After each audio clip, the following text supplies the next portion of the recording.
Olá! Hoje a gente vai mergulhar numa ideia muito poderosa sobre a adição. Uma ideia que diz que a verdadeira prisão, na verdade, não é a substância em si. Vamos juntos descobrir qual é a chave que pode de fato abrir a porta para a liberdade. Então, a primeira pergunta que a gente precisa se fazer é essa: o que é que realmente mantém uma pessoa presa na adição? Porque a resposta mais óbvia, aquela que vem em primeira cabeça, geralmente não conta a história toda. Pois é, a droga é só o sintoma, a ponta do iceberg. A verdadeira prisão fica bem mais no fundo, sabe? É uma prisão interna, que não some do nada só porque a pessoa parou de usar. Isso nos leva a essa metáfora incrível, que vai guiar toda a nossa conversa. A adição é uma prisão, onde a chave da porta estava no bolso do próprio prisioneiro. A grande questão, então, é como encontrar e, principalmente, como usar essa chave. Ok, então se não é a droga o verdadeiro carcereiro, quem é? O que é? A resposta que a gente vai investigar agora é a seguinte: o verdadeiro inimigo é o isolamento. Pensa só, quando alguém finalmente busca ajuda, essa pessoa geralmente chega completamente isolada por dentro. Anos de dependência vão construindo um muro, uma barreira que impede a confiança e a capacidade de deixar outras pessoas mostrarem uma saída. E aí que está o grande problema. Esse isolamento não vai embora junto com a droga. Ele fica. E é por isso que alguém pode estar limpo, sem usar nada, mas por dentro a doença continua ali, bem ativa. Olha, esse slide aqui mostra uma distinção que é crucial. Ficar limpo é uma coisa, é simplesmente parar o consumo. Agora, entrar em recuperação é algo muito mais profundo. É a decisão ativa de quebrar o isolamento e finalmente permitir que a ajuda chegue. E essa imagem aqui ilustra perfeitamente o ciclo vicioso que isso cria. Primeiro a pessoa para de usar, beleza, só que ela permanece isolada. Com isso, a doença interna se aprofunda e aquela angústia, que antes era mascarada pela substância, só cresce sem controle. É uma espiral para baixo. Tá, então como é que se quebra esse ciclo tão perigoso? A resposta começa com uma coisa, uma decisão. A decisão consciente de mudar de direção. O ponto de partida é uma escolha. É admitir que o caminho antigo, o jeito antigo de viver, não leva a lugar nenhum. É a decisão de se abrir para novas ideias, para uma nova forma de encarar a vida, mesmo que isso pareça super desconfortável no começo.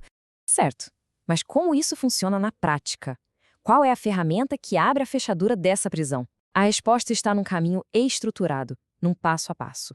E esse caminho estruturado, para muitos, são os 12 passos.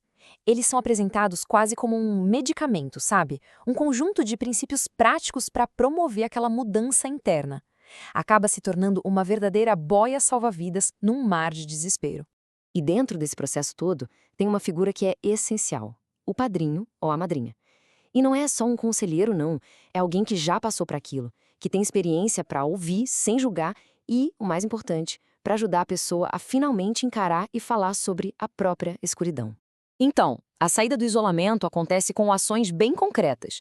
Encontrar um padrinho de confiança, ter a coragem de compartilhar a própria história, às vezes pela primeira vez na vida, e, claro, trabalhar ativamente um programa de recuperação.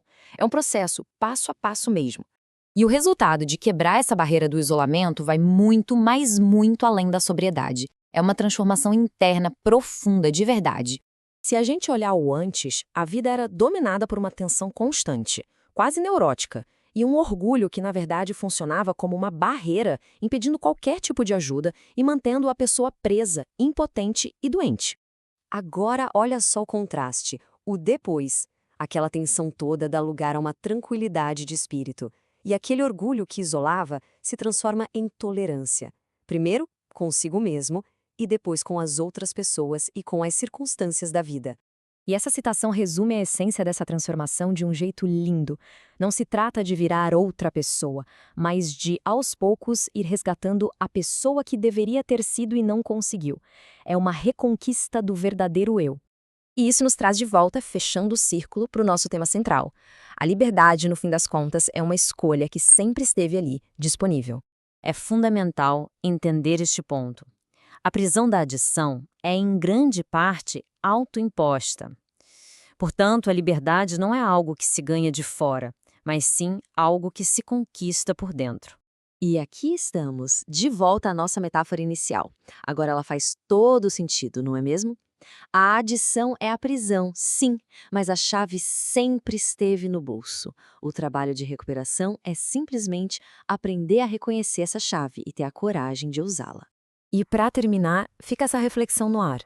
Se a liberdade é de fato uma escolha e a chave já está no bolso, a pergunta mais importante talvez seja: qual é o primeiro passo, por menor que seja, que se pode dar para começar a caminhar em direção à porta daquela cela?